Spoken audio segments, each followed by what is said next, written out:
NJN News has learned testing of private drinking water wells around a big South Jersey chemical plant shows only one well had levels of a contaminant that exceeded the federal safety limit. But the testing also shows that about half the wells examined had levels of the pollutant above a new so-called guidance threshold developed by the state DEP. Environment correspondent Ed Rogers has our story.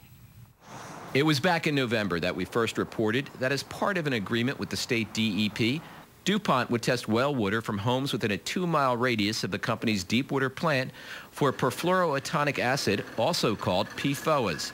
A U.S. EPA board has called the substance used in Teflon and as a stain-resistant a likely carcinogen.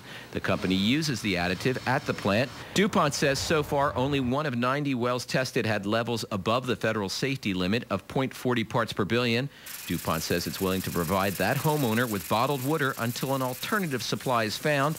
Last year, the DEP developed a more stringent guidance level for PFOAs. It's considered the toughest in the country.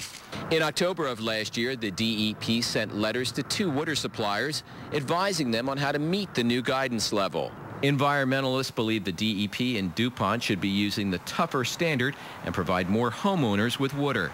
We don't know enough about it, but what we already know scares us.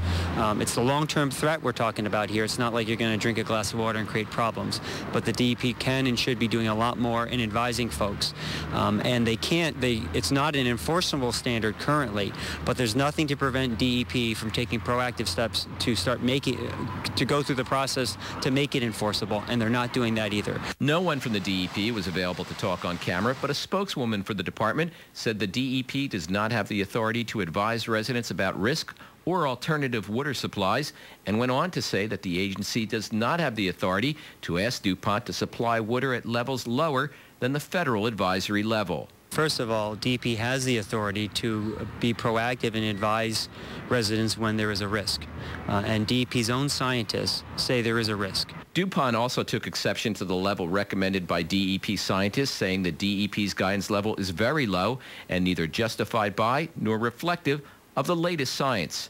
But the research behind the guidance level was reviewed and published in a prominent magazine focusing on the environment and science. In it, the DEP scientists said that recent information on PFOA's toxicity supports the new standard. Ed Rogers, NJN News.